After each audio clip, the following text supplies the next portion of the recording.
قانون کہتے ہیں کہ موجود ہے لیکن پھر بھی عمل درآمد اس کے اوپر ناپید ہے، کیوں؟ بالکل جی، قانون بڑا پروگریسو قانون ہے، اور پاکستان وہ واحد ملک تھا جس نے چھٹے 6 ملکوں میں عالمی معاہدہ برائے حقوق اطفال 1989 میں دستخط کیا اور 1990 میں ریٹیفائی کیا، اور پھر 2013 میں کم عمری کی شادیوں کی ممانعت کا قانون بنایا جس میں عمر کا تعین 18 سال رکھ دیا، مگر اس کے اندر بنیادی جو سکم رہ گیا وہ یہ ہے گیا کہ جب ہم ڈرائیونگ لائسنس 18 سال میں دیتے ہیں، جب ہم جائیداد کی ترسیل 18 سال میں دیتے ہیں، تو ہم نے شناختی کارڈ کی بنیادی شرط سے اس قانون کو محروم رکھا کہ بہت ساری شادیاں آپ نے دیکھا ہوگا جسے کورٹ میرج کا نام دیا تھا، سٹی کورٹ کے اطراف ہو رہی ہوتی ہیں، بنا کسی شناختی دستاویز کے بغیر ہی نکاح نامے بن رہے ہوتے ہیں، اور وہ نکاح نامے ایگزیکیوٹ بھی ہو رہے ہوتے ہیں۔ تو جب تک ہم 1962 میں آئے ہوئے نکاح نامے اور 1974 میں آئے ہوئے شناختی کارڈ کو ہم آنگ نہیں کریں گے، ہم کم عمری کی شادیوں کو نہیں روک سکتے، اور اس کے رجحان دو چیزیں، ایک تو آپ کہہ رہے ہیں کہ بنیادی طور پر نکاح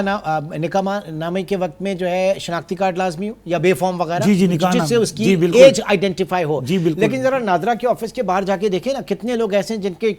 فار اینی ریزن شناختی کارڈ نہیں بن پا رہے۔ اب اگر اس کے اوپر آپ قدغن لگاتے ہیں تو کتنا پاکستانی لڑکیاں بیچاری بچے بغیر شادی کے رہ جائیں گے، گو کہ وہ کراس بھی کر چکے ہیں 18 سال۔ 30% پاکستانی عوام کے بچے جو ہیں ان کے پیدائشی سرٹیفکیٹ، برتھ سرٹیفکیٹ، جو عالمی معاہدہ برائے حقوق اطفال کا آرٹیکل 7 کہتا ہے کہ ہر بچے کا شناخت بنیادی حق ہے، جب تک ہم یہ یوسی کی فیسیں اور یہ ریڈ ٹیپزم ختم نہیں کریں گے اس وقت تک ہم اپنے بچوں کو شناخت کا حق نہیں دے رہے۔ جب شناخت کا حق نہیں دے رہے تو اس کا قومی شناختی کارڈ سے اس کے بینک اکاؤنٹ نہیں ہو رہا، تو پھر کیسے معاشی خود مختاری کا خواب جو ہے قائد اعظم کا پورا ہوگا؟ تو یہ تمام چیزوں کے لیے میں سمجھتا ہوں حکومت کو ہنگامی طور پر ایک تو فیسز تمام ختم کرنی چاہیے، پاسپورٹ کی، ان سب چیزوں کی، یہ سروس ہیں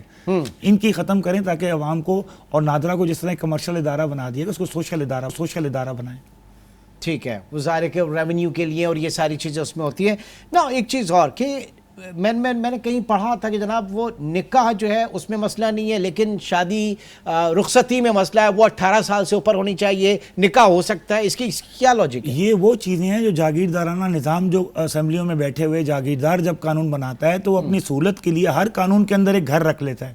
آپ دیکھیں منی لانڈرنگ ایکٹ ہو یا کوئی بھی پاکستان میں قانون ہو، اس کے اندر ایک ایسا خانہ رکھا ہوتا ہے جس میں ریلیف مل جاتا ہے۔ یہ وہی خانہ ہے کہ بھائی نکاح کا انسٹیٹیوشن تو رہے گا لیکن وہ جو رخصتی ہے وہ نہیں ہوگی۔ یہ کیسے پوسیبل ہو سکتا ہے ایک لاجیکل طور پر؟ مطلب آپ نے کسی بچی کی انڈر ایج آپ نے شادی کر دی، نکاح کر دیا، تو پھر تو ایک بہت بڑا سوشل اس کے اوپر ایک دباؤ ہوتا ہے کہ وہ بے شک وہ 14 سال کی عمر میں نکاح ہو لیکن رخصتی 18 سال میں، اس 4 سال کے اندر وہ اس دباؤ کو برداشت نہیں کر سکتے۔ اور جو دباؤ ہوتا ہے کم عمری کی شادیوں کرنے والے پیسے والے مالدار لوگوں کا کہ جنہوں نے پیسہ خرچ کیا ہے، وہ تو ایک دن نہیں کسی کو رہنے دیں گے۔ تو یہی سب سے بڑا اس میں ہے کہ ہم قانون سازی، ہمارے بدقسمتی سے نہ اس کی ڈیبیٹ میڈیا پہ ہوتی ہے، نہ اس کی ڈیبیٹ جو ہے آپ نے دیکھا ہے وہاں سول سوسائٹی سے ہوتی ہے، بلکہ یہ قانون جو ہیں اب آپ نے دیکھا حکومت نے جاتے جاتے 51 قوانین ایسے بلڈوزر کی طرح کر دیے کہ جیسے ہم بھیڑ بکریوں کی طرح ہیں اور ہم سب اس کو فالو کریں گے۔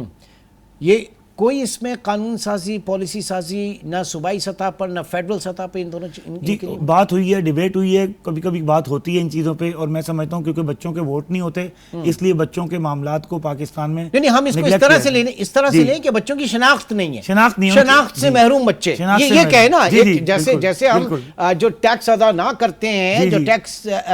ایویژن کرتے ہیں، ان کو ہم جب تک چوروں کا درجہ نہ دیں گے مسئلہ حل نہیں ہوگا۔ تو یہ بھی وہ کہہ لیں کہ یہ شناخت نہیں ہے ان بچوں۔ اور ساحر لدھیانوی نے کہا تھا نا کہ تم میں ہمت ہے زمانے سے بغاوت کر دو، ورنہ ماں باپ جہاں کہتے ہیں وہیں شادی کر دو۔ پاکستان کو ایک تعین کرنا ہوگا کہ آیا ہم نے عوام کو حقوق دینے ہیں یا نہیں دینے۔ آدھا تیتر آدھا بٹیر، ابھی ملک آگے چلنا بہت زیادہ ہی مشکل ہوگا۔ تو ہمیں تعین کرنا پڑے گا کہ آیا ہم نے جو کم عمری کی شادیاں کرنے والے ہیں ان کو سزائیں دینی ہے۔ میں خود ہائی کورٹ کا لائر ہوں، میں کورٹ میں دیکھتا ہوں کہ یہ ناقابل صلح جرم ہے، یہ ناقابل ضمانت جرم ہے، پھر بھی عدالت کے اندر صلح نامے داخل ہو رہے ہوتے ہیں، ججز ان صلح ناموں کو قبول کرتے ہیں۔ سر چائے کی پیالی کے اوپر بیٹھ کے صلح ہو جاتی ہے، کیسے بھی مسائل ہوں۔ جی بالکل، اور یہ ہم افسوس سے کہتے ہیں کہ آج بھی جو کرولٹی آف دا چلڈرن ہے، یعنی 328A جو Pakistan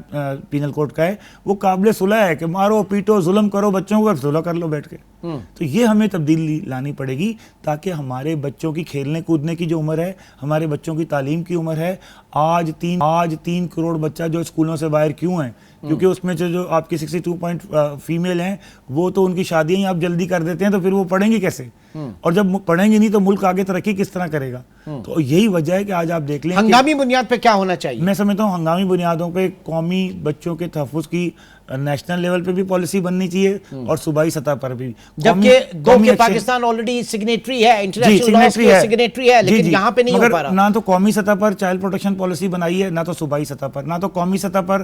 national plan of action بچوں کا, نہ تو صوبائی سطح پر بچوں کا نیشنل پلان آف ایکشن بنایا ہے. اور وزارت بھی آپ دیکھیں کہ سماجی بہبود یا ویمن ڈیولپمنٹ کی ایسی وزارت دی گئی ہے, ویمن ڈیولپمنٹ اور یا بچوں کی جو جس کو وسائل ہی نہیں دیے جاتے. اور زیادہ تر کیسز جو ہیں وہ اغوا کے اندر مقدمے درج ہوتے ہیں. دیکھیں بالکل,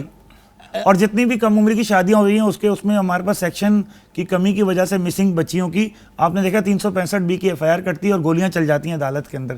جب تک ہم اس رویوں کو تبدیل نہیں کریں گے اور ہم پاکستان کی جو 45% بچے ہیں جو انڈر 15 ہیں ان کو آگے لے کے نہیں چلیں گے, پاکستان ترقی نہیں کرے گا. پاکستان دنیا میں آنے والے چیلنجز سے نبرد آزما نہیں ہوگا.